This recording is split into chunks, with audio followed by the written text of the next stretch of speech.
It's the afternoon of Saturday the 10th of April. Roger de Vlaminck arrives at the Brooklyn team's hotel in La Mollet, north of Paris. His teammates and the team personnel are already there to meet him.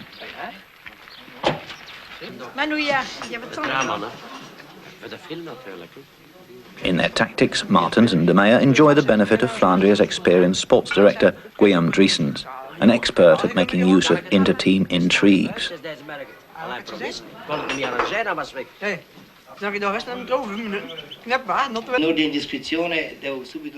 In Italy, Francesco Moser is hailed as the new great hope. At last, a new Campionissimo, who might live up to the glorious past, reminiscent of the great Fausto Coppi.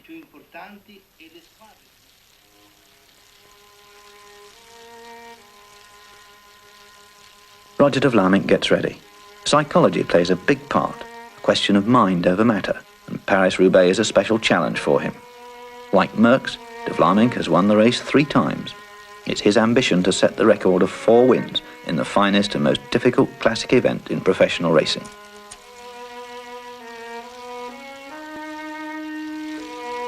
He knows that his arch-rival Merckx might be the one to do it tomorrow. 4 victories.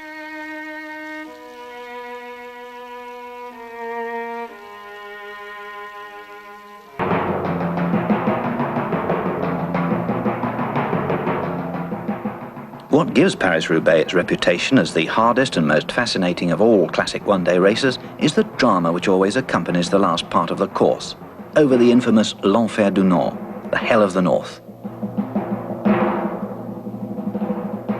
This hell consists of some primitive, narrow country roads with centuries-old cobblestones, les pavés du Nord, roads no longer used for ordinary civilized traffic, but only for the driving of cattle and for a bicycle race. A truly legendary course. Year after year, this hell is the setting for a veritable Dante's Inferno with incredible tortures and even martyrdom. Sometimes the roadside is transformed into a quagmire and the cobblestones into a skating rink. And this hell has become the home ground of the Flemish supermen, an exclusive affair reserved only for the strongest.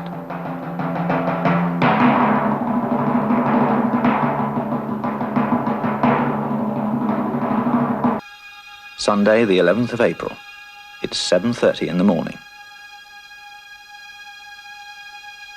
From here at the square in Chantilly, the 74th Paris-Roubaix will start in a couple of hours. The race was run for the first time in 1896 and has since been run every year except during the war years. And every year adds to the legend of the Hell of the North.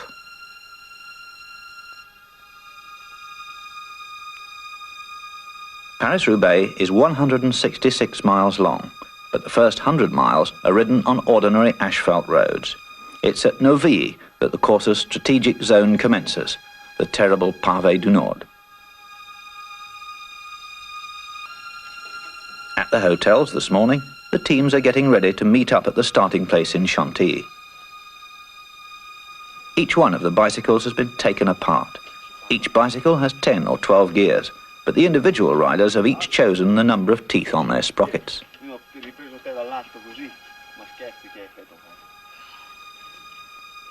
The machines of Moser and his best support rider, Ole Ritter, are equipped with specially strong patented tyres in the hope of avoiding too many punctures on the almost impossible cobbled roads.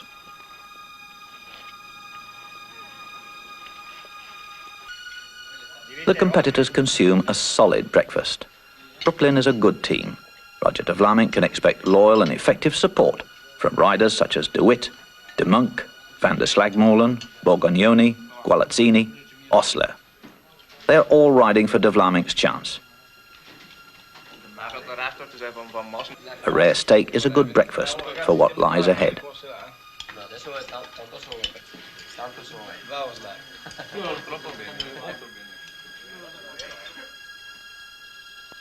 It looks like it's going to be a Paris-Roubaix beneath clear, sunny spring skies. Some of the teams are using the ride to Chantilly as a warm-up in the morning chilly air. Eddy Merckx and his team will also ride part of the way in, but Merckx isn't ready to ride at all until his bicycle is ready.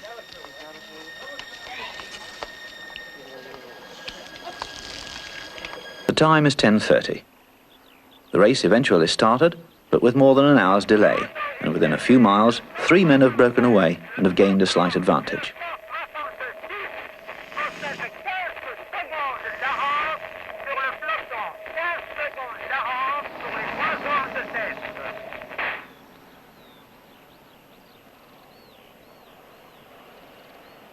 Three French riders who in any case don't have a chance, which is perhaps why they're trying to distinguish themselves at this early stage when the favourites are still idling and nobody's interested in increasing the pace.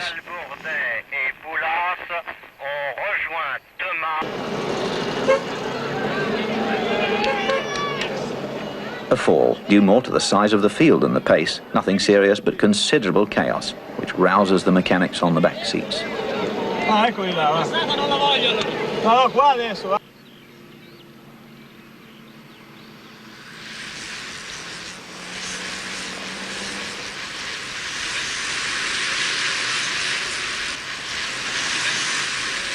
The rest of the field is still intact, and nobody seems much inclined to start a pursuit of the no-hopers.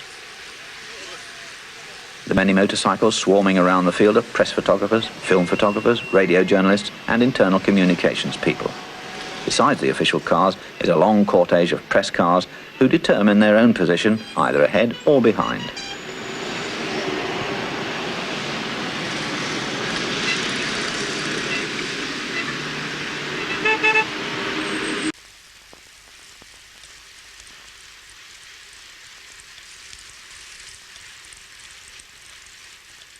There's excellent teamwork in the breakaway trio.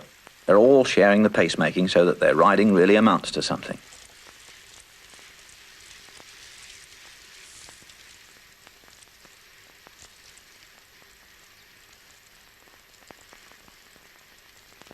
They've built up an advantage of nearly 9 minutes, which still isn't particularly disturbing for the main favourites of the race, and the field's pace is still moderate.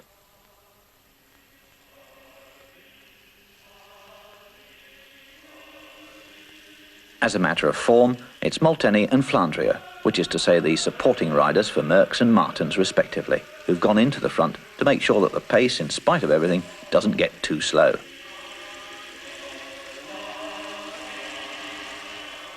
Merckx himself and Martens, they've gone ahead on a quick reconnaissance of the situation.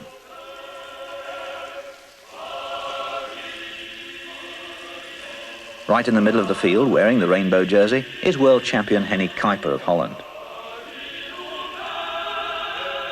And sheltering behind his support rider Gualazzini, Roger de Vlaming, waiting.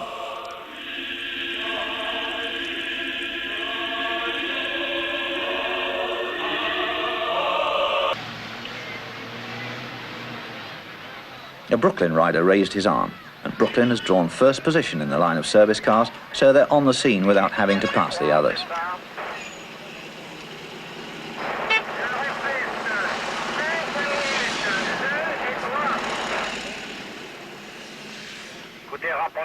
Changing a wheel can take a maximum of 10 seconds.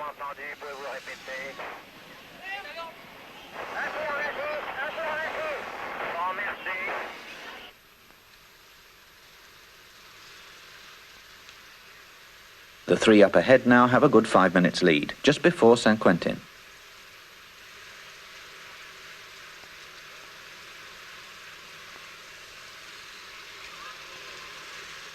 All three still seem very fresh, and they take turn in the lead with a smooth, harmonious rhythm.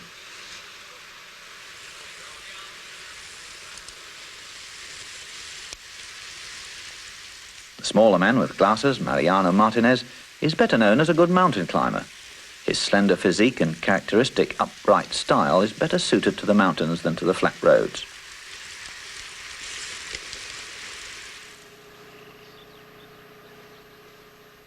One of the three, Jacques Boulas, has punctured. Fortunately, the Jobbo team car is right behind the breakaway group.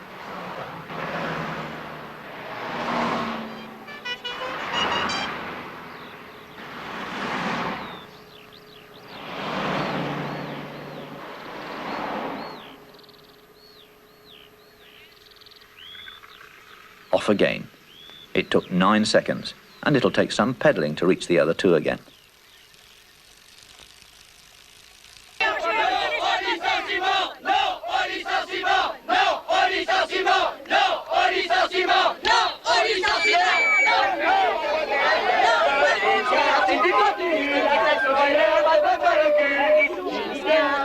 continue la classe ouvrière de votre Et qui continue la classe ouvrière de votre Dis-leur, mon gamin, que tu veux vivre aussi, toi. Il n'y a pas de raison, on y passe des milliards de fois tous les pas manger. Dis-leur à ces messieurs qui sont là. Le service d'ordre avec nous. Le service d'ordre avec nous. Le service d'ordre avec nous. Je dis pas qu'ils crèvent la faim et qu'ils aillent à l'université pour être au chômage. On est solidaires des étudiants, solidaires de tout le parti ouvrier. Dis-lui, mon gamin, tu veux vivre.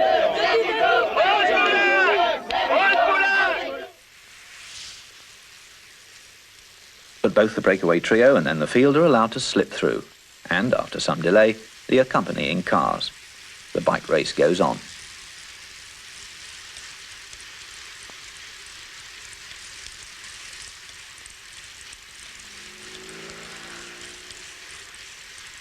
The trio's advantage has begun to diminish because now they're approaching l'Enfer du Nord. It isn't far to hell now, and the main field starts to accelerate.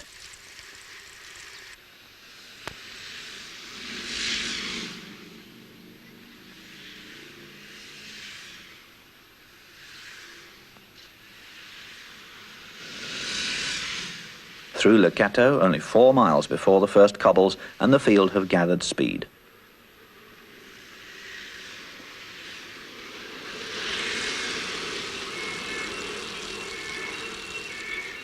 Right behind the pack are 2 official cars.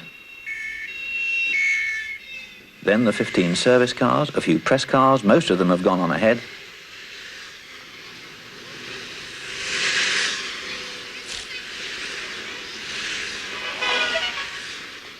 The doctor's car, an ambulance, more press cars.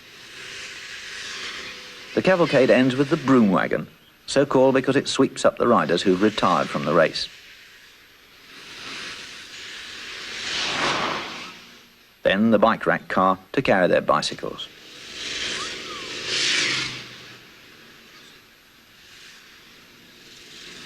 Neuilly, immediately before the rough stuff. The time is 10 minutes to 2.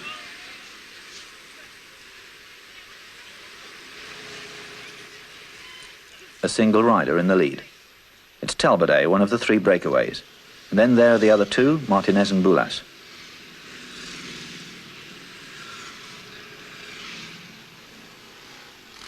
But there also is the field.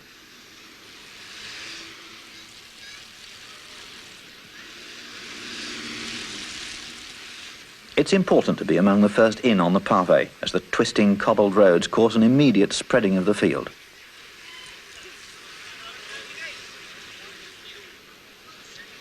This is where hell begins. The first stretch of pavé is only 2 miles long, but terribly difficult. The surface is completely deformed, and here, past Neuilly, there's a steep hill as well. And who's the first man in? It's Talbot.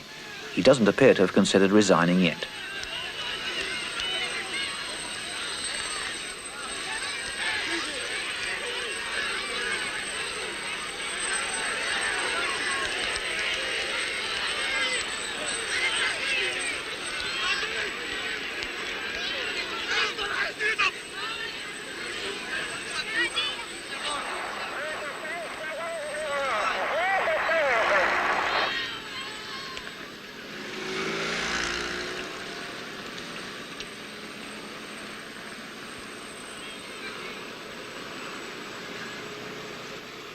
But then it happens. The front of the field catches up with him and streams past. It's Roger de Vlamingh, followed by Walter Planckaert.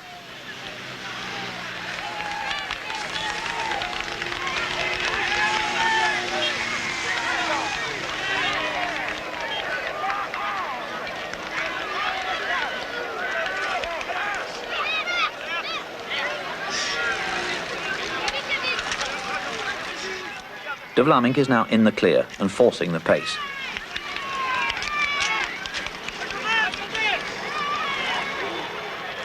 There's panic in the field and signs of disintegration.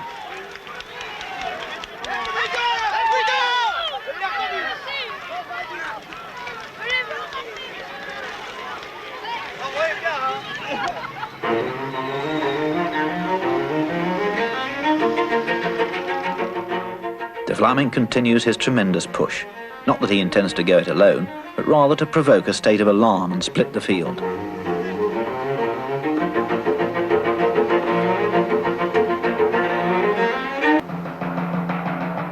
Behind him and leading the pursuit is his sworn enemy Freddie Martens.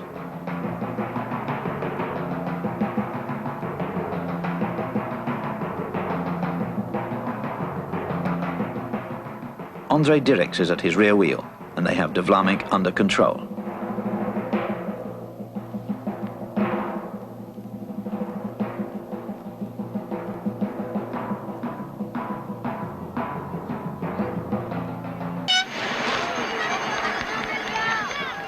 In the front group of about 20 men are Moser, Dirks, Planckaert and 2 or 3 Brooklyn riders behind De Vlaeminck. But Merckx is here at the head of the second group, and behind him, Walter Godefroot.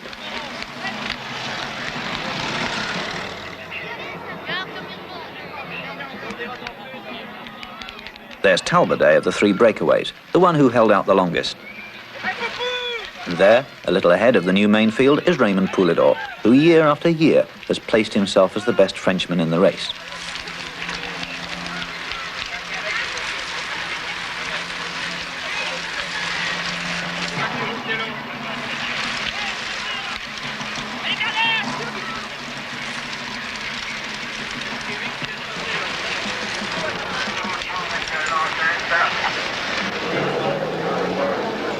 At the rear, the weak and the more unfortunate are being left behind, while those who don't like cobblestones prefer riding along on the roadside. An accident here on the first stretch of pave can be disastrous. This is where the broom wagon has something to do when they start giving up.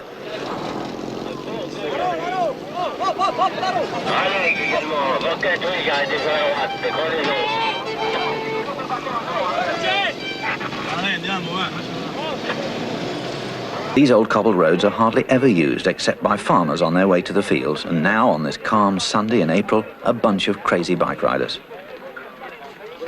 In fine weather, the crossroads are a good picnic spot for the nearby villagers. People wait to get a glimpse of the great race that has made this region legendary. They wait for a few fleeting moments of action, drama, torture, and even heroism.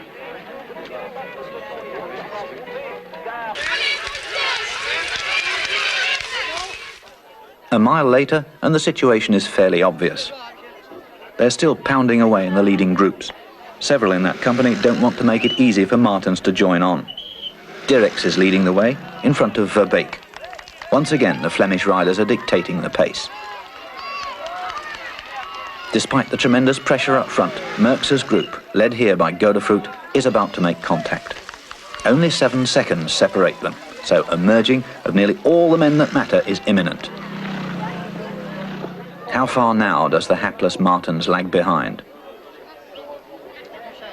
He's got to slog away at it in order not to lose his chance. If the main group swallows him up, and they aren't far behind, he risks getting stuck with them. Martens is a very strong rider, particularly in time trials, but it's remarkable that none of his teammates up ahead have come back in order to help him.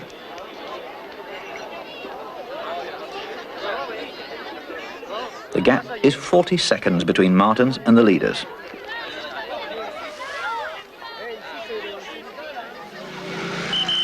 And there's 20 seconds between Martens and the main field, here being led optimistically by the Dane Ole Ritter. Ritter has always been well placed in Paris-Roubaix, and it's obvious that he intends making his presence felt.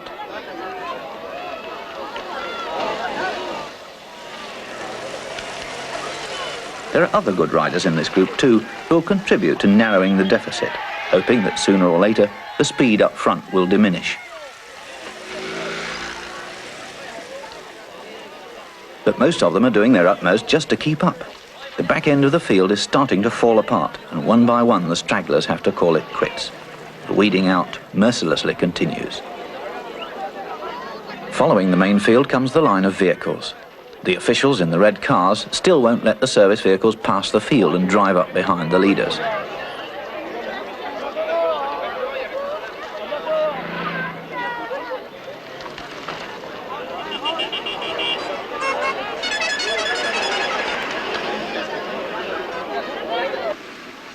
The red Peugeots also direct the traffic, They're the command centre of the race, from which the other vehicles are kept notified about the positions of the riders by radio, and likewise the service cars are called up singly when needed.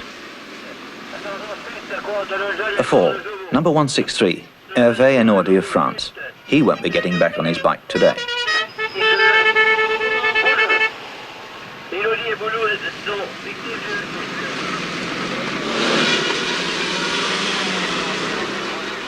The service cars keep an eye on the right side of the road. It's there, always on the right, that riders with mechanical problems await help.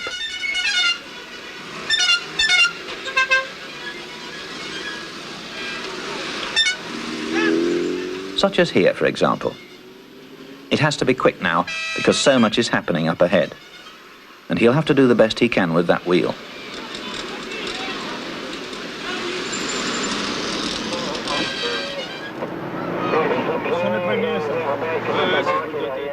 The radio reports that Martens has now received assistance from his teammate Michel Pellantier, who's dropped back for him, and that they're closing on the leaders, who are now bunched in a single group, after the exertions of Merckx and Godefroot.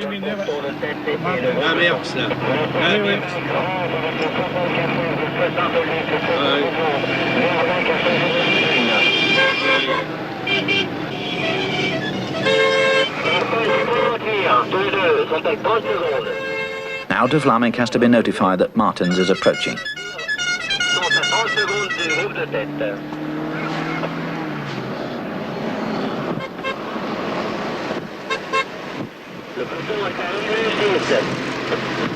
Così, 40 secondi Martens, Martens e Pellantier, 40 secondi!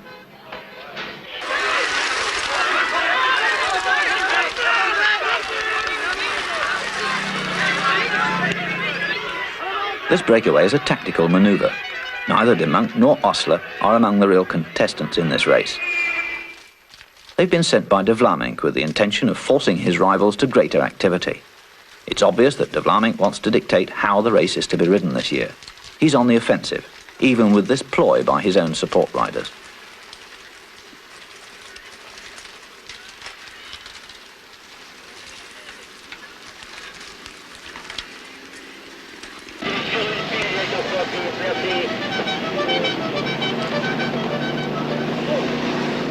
The expected regrouping takes place behind the breakaway, on the outskirts of Valenciennes. Kuiper, Poulidor and Ritter have caught up. It was their last chance to be included in the finale, which begins after the feeding station in the town. Some of the very worst cobbles are waiting further north. The race is barely halfway into hell.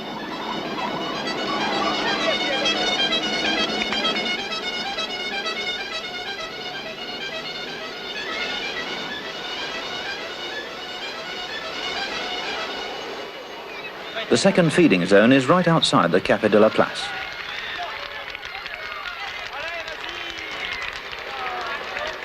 There's a lunch bag for everyone.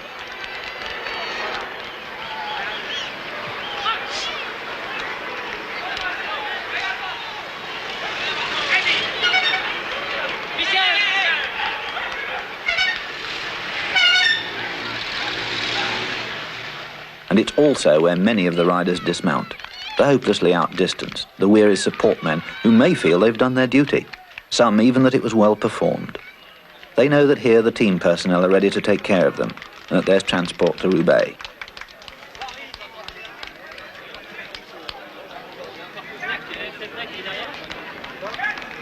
The two Brooklyn attackers still have a slight advantage. It can't go on for long, because Merckx, as usual, has assumed the role all the others are eager to see him in, the lead position. Once in front, he heads the pursuit like a locomotive. It falls into place for de Vlaminck. Merckx now has to ride after the breakaway, which de Vlaminck has organised. Merckx is causing the group to string out. The new pack is about 40 strong, here where the paving stones of hell start again.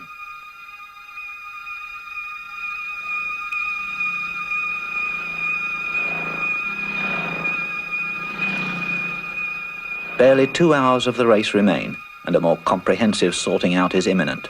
Soon the long column will be thinner.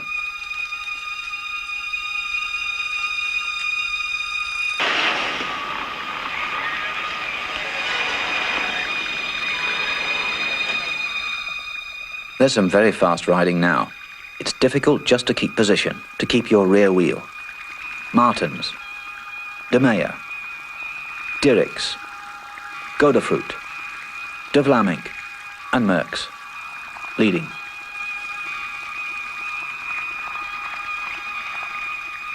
Merckx attempts to break the others with his tremendous power.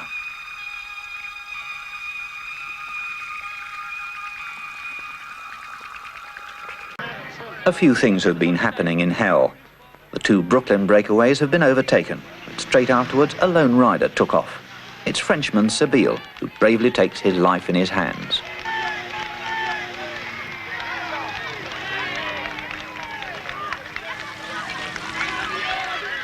But he doesn't get very far. On the left, Martin's leading man, Marc De Meyer.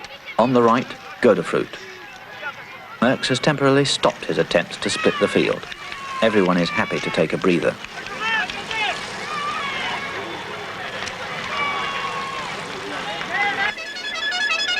More mishaps.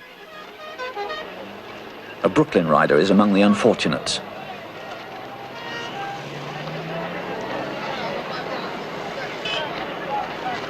And there lies Walter Planckaert. He might have been one of the strong men, but his luck ran out, as it does for so many. They're waiting for the doctor and for transport as the Brooklyn car rushes off to De Vlamingh again.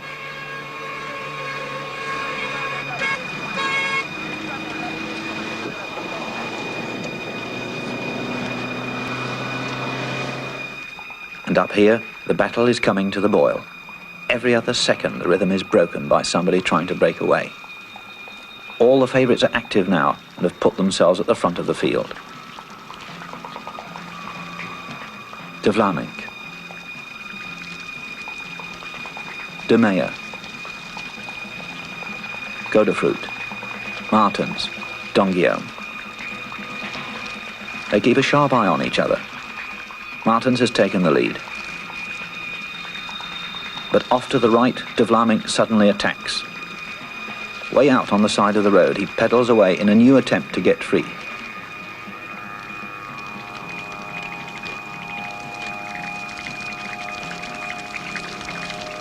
Moser is the first to react, and then Martens. And this time they know that it's do or die.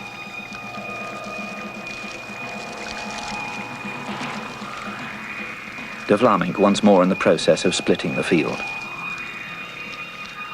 Martens gives it all he's got to overtake his two rivals. Finally, he catches up with them. Right behind him is Godefroot and Raas, and so the situation levels off. But the field shrinks. About 25 men are still together, with around 22 miles still to go to Roubaix. One after another, they falter.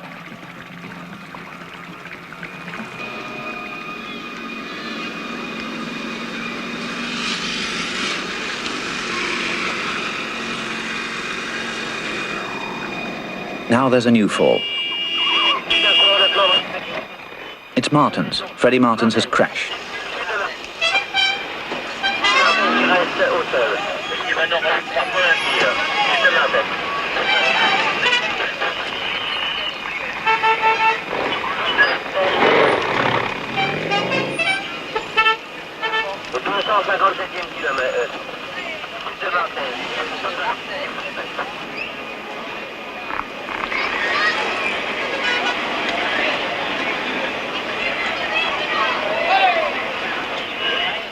The young Belgian star has no hope now of success. The race is over for the man many considered the top favourite. And Martens sadly ends the race as a passenger in the doctor's car.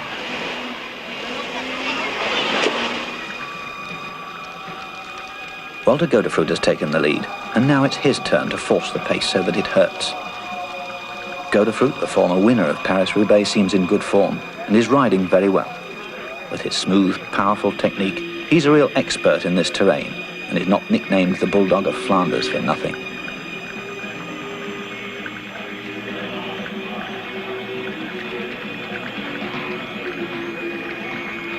And suddenly it happens. 4 men have broken away.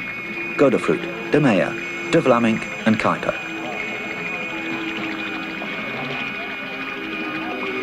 De Vlamingh looks back and proceeds to increase the speed even more. Notice De Meyer tucked into De Vlamingh's slipstream. He's riding for himself now. The crash by his captain Martens has released him from all obligations.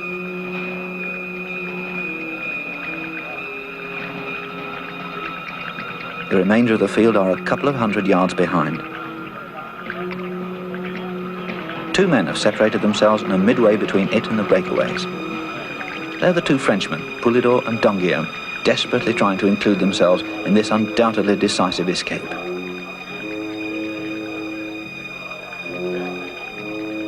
Still another rider approaches the 2 at high speed and passes them. They just can't keep up with him.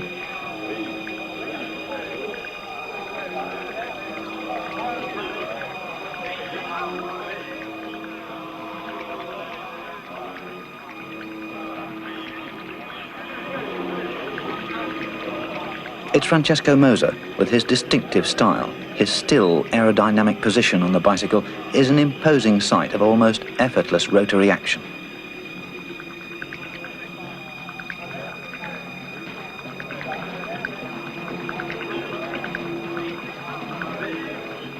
Moser continues to bridge the gap.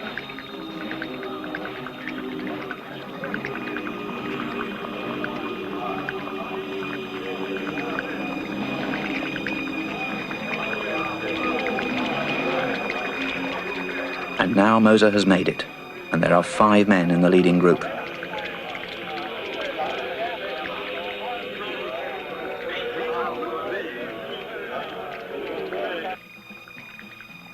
But Godefroot has problems. He's punctured, a real disaster for him, and so another man's chance has gone. Now it's obvious that the decisive move has begun, and in the service cars an appraisal of the situation is made. Who's still in the race and who isn't.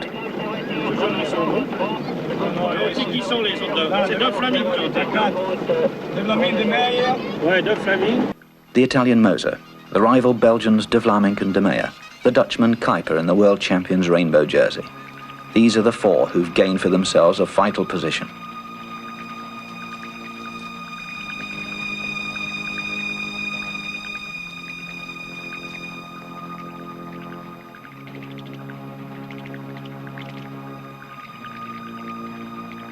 Merckx unaccountably wasn't there when it happened, but naturally he's leading the pursuit.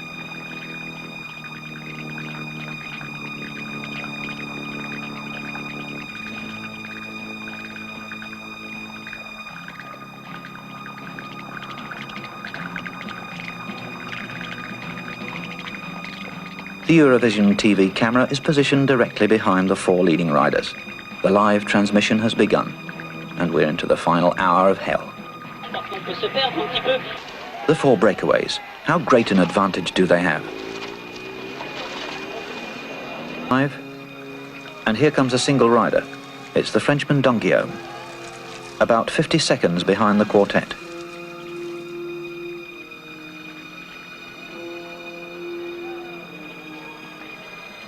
And here comes Merckx, Godefroot and the others, about 15 seconds after Donguillaume, and so more than a minute behind De Vlamingh and the others.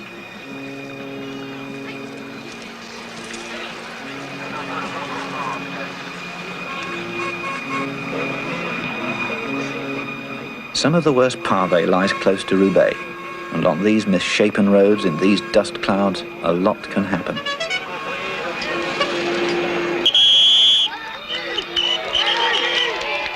And the Merckx group, a good minute behind the leaders. Now there are only 12 men in Merckx's group. The rest are scattered in the dust.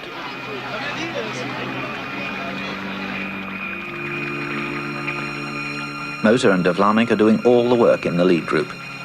They're the ones making sure that the distance between them and their pursuers is constantly increasing.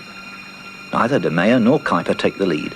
They're just hanging on, or are they being crafty and saving their strength? De Meyer glues himself to De Vlamingh's rear wheel. He's been in that position since the start of the breakaway. He's still marking De Vlamingh, and in so doing, furthers the war that Martens and de Vlaeminck are waging against each other.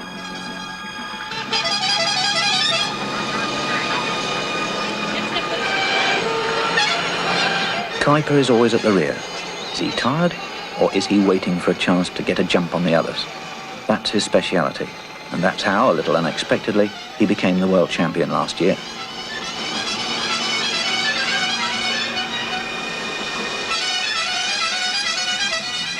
The rest of the way is ordinary asphalt road. It's unlikely now that anybody in the rear group can catch up.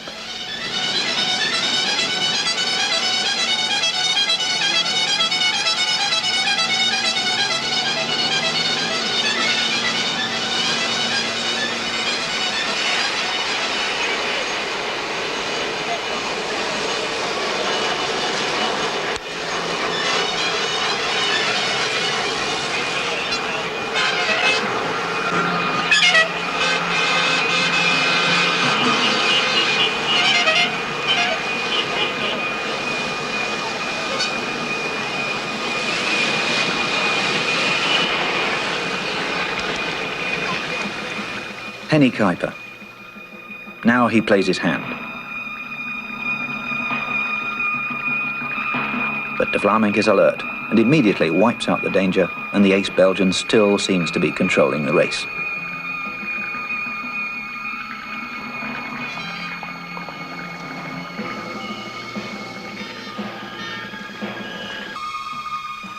On the final miles, de Vlaeminck again keeps the pressure on.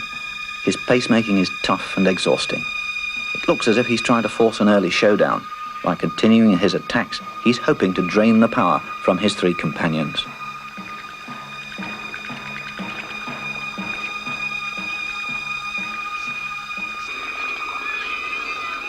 Merckx seems resigned to his fate.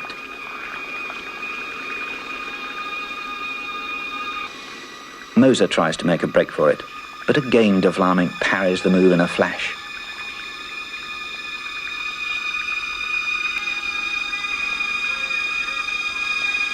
And Kuiper again, but de Vlaeminck sees it and is on his wheel at once.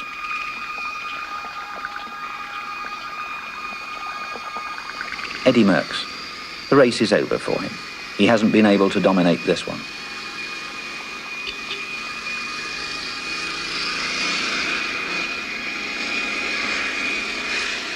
Suddenly, he mounts an attack.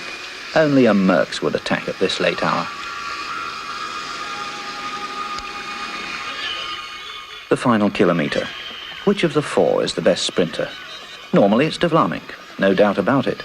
And then Moser.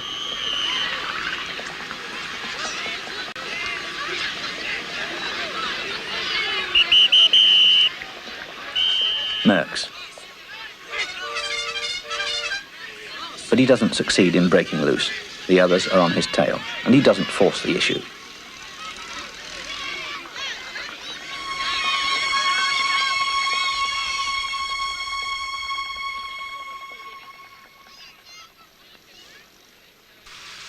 The time is 10 minutes past 5. A little relaxation before riding into the stadium.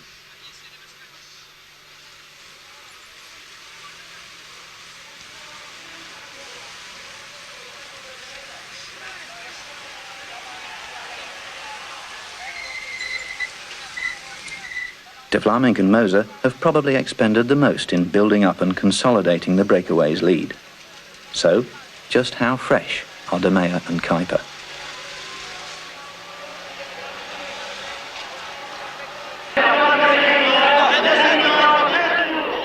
There are 1.5 laps to do on the track. De Vlaeminck maintains his command of the situation.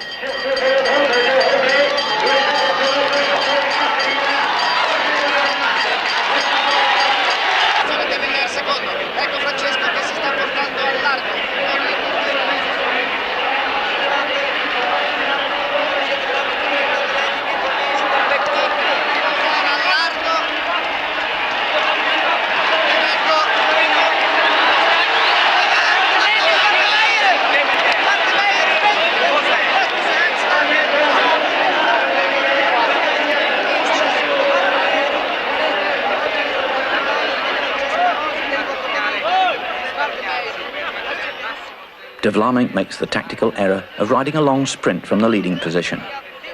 Moser attacks from above, but he doesn't box in De Meyer, who slots in between them and rides a really explosive finale.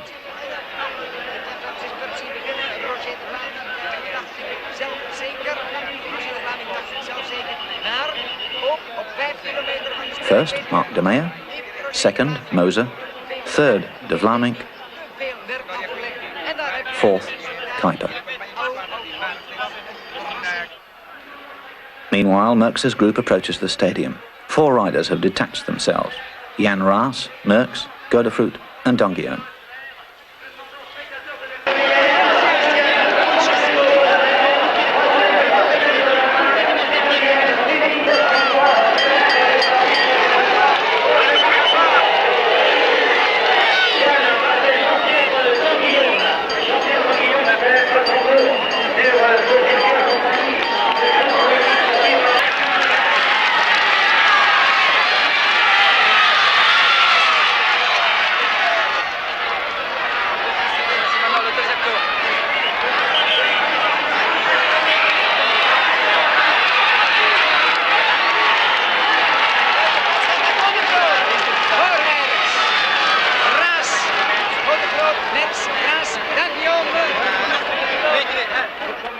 The surprise winner, Mark De Meyer, a tremendous triumph for this support rider who rode his own race when his star Martens dropped out. And victory is especially sweet, snatched as it was from the hands of Martens' arch-enemy, De Vlaminck.